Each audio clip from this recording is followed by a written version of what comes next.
14 বছর পর কলকাতায় লিওনেল মেসি, সঙ্গে লুইস সুয়ারেজ, রদ্রিগো ডি পল। উন্মাদনা শুরু হয়েছিল আগেই, শুক্রবার রাত থেকে যা রূপ নেয় চরমে। মেসি ম্যানিয়া জ্বরে কাঁপল ফুটবলের শহর কলকাতা। রাতে হোটেলে অবস্থানের পর সকালে ভার্চুয়ালি নিজের 70 ফুট উচ্চতার ভাস্কর্য উদ্বোধন করেন আর্জেন্টিনার বিশ্বকাপজয়ী অধিনায়ক। রাতেই কলকাতায় এসেছিলেন বলিউড কিং শাহরুখ খান। সকালে দেখা করলেন মেসির সাথে, ছবি তুললেন মেসি ভক্ত ছোট ছেলে আব্রাহামকে সঙ্গে নিয়ে।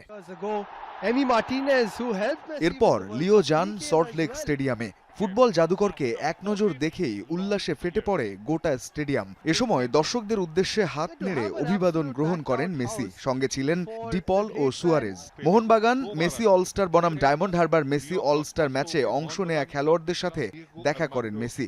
কেউ নিয়েছেন অটোগ্রাফ, কেউ বা ফ্রেমবন্দি হয়েছেন LM10-এর সাথে। অন্যরকম এক আবেগ ছুঁয়ে যায় মেসি আর কলকাতায়।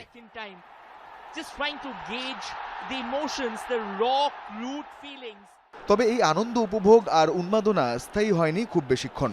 কলকাতা পর্ব সেরে ভারতীয় সময় দুপুর 2টায় হায়দ্রাবাদের উদ্দেশ্যে রওনা হওয়ার কথা থাকলেও মেসি স্টেডিয়াম প্রাঙ্গণ ছাড়েন দুপুর 12টা 20 নাগাদ।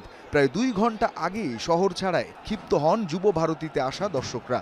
মেসি উন্মাদনা রূপ নেয় চরম বিশৃঙ্খলায়। সামলাতে ব্যর্থ পুলিশ প্রশাসন ও উদ্যোক্তারা। দর্শক আসন থেকে ছোঁড়া হয় পানির বোতল, ভাঙা হয় চেয়ার, এমনকি ছিঁড়ে ফেলা হয় মেসির পোস্টারও। মাঠে নেমে পড়েন হাজারো ভক্ত। হাজার হাজার টাকা দিয়ে টিকিট কেটে প্রিয় তারকাকে ভালোভাবে দেখতে না পাওয়ার ক্ষোভে ফেটে পড়ে সল্টলেক স্টেডিয়াম।